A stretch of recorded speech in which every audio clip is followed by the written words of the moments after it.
So hi, we're here at fabulous Cairns Eco Fiesta with Marie and Sarah from the Cairns Bat and Tree Society.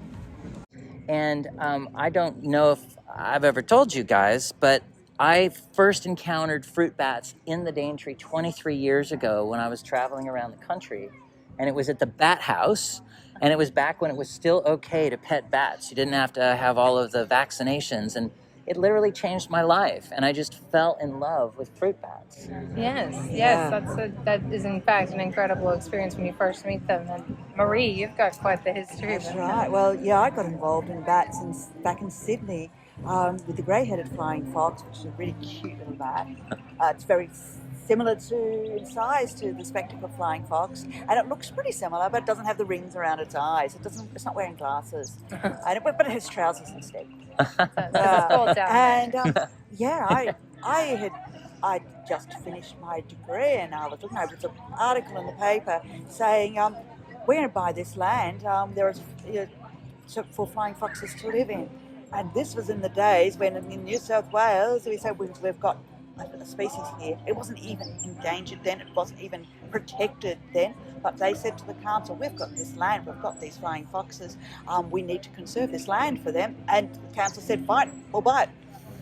And suddenly we have a reserve. So I got involved. I asked them what they were doing, and they said, yep, we've got room on the committee for you. And in those days, we didn't even know. I was one day we were having a committee meeting, and someone said, I think they eat eucalypt flowers. They eat the nectar in the flowers, so we knew nothing back then. So anyway, so I've been educating people about bats for close to 40 years. So Marie's been doing it. I would call her the closest thing that we have up here to an expert, and I'm always afraid to use the term expert because I think it's we can never really know everything, like she just said, at that time they didn't even know they're eating eucalypt flowers. So we're constantly learning, but it's definitely an encyclopedia you've got sitting next to you. I got mixed up with bats. I was kind of born into it. My grandparents are bat conservationists in Texas, and they helped found Bat Conservation International with Dr. Merlin Tuttle, who now has Dr. Merlin Tuttle's Bat Conservation. And so I've always had a passion for them and their pollinating aspects. So even our microbats in Texas are important keystone pollinators.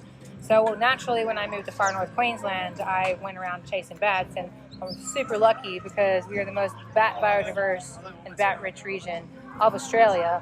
So that's pretty cool to live here, and I'm very passionate about the spectacled flying fox. But there's a real story about how Sarah and I met. Yes, it was amazing. exactly. But people put us together. Yeah. Because I arrived here just a year after Sarah did, and Sarah had contacted Bat Conservation International, and she spoke to a girl I knew who had married an American and was volunteering with them as their comms officer. officer. In Austin, Texas. And she said, and Sarah said she was concerned about what was going on with the flying foxes here.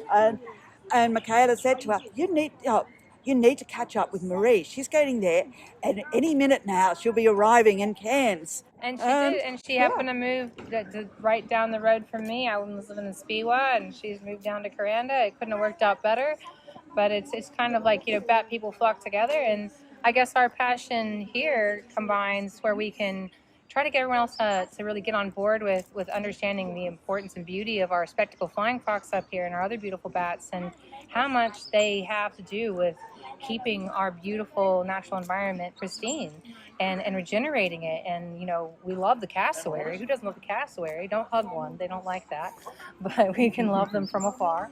And but they're keystone species because they are vital to the regeneration of the wet tropics rainforest. So is the flying fox, right? So the spectacled flying fox, being a wet tropic specialist, works hand in hand with the cassowary. So it's what we try to do here is keep a passion for our bioregion by reminding people about how cool bats are. Also, if you like cocktails, bats are responsible for a lot of them. And speaking of that, we have a bat cocktail trail going on in Cairns as we speak.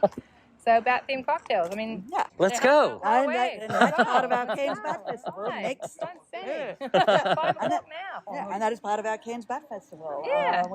Which we began in 2015, and here we are. And here we 9 years later. Still batting around. Yeah. With bat people. Foxtails. Bat people. We're a good time. Right on. Well, love what you guys are doing. We love what you're doing. Really grateful that we're all on the same team. Definitely. I am that too, because we're now working together. Yes. That's Yeah. right. We're, For the now- bats. For the bats. And for the For the rainforest. trees. For And the the trees. trees. Yeah, you can't have bats without trees. And you can't have trees without bats. It's true.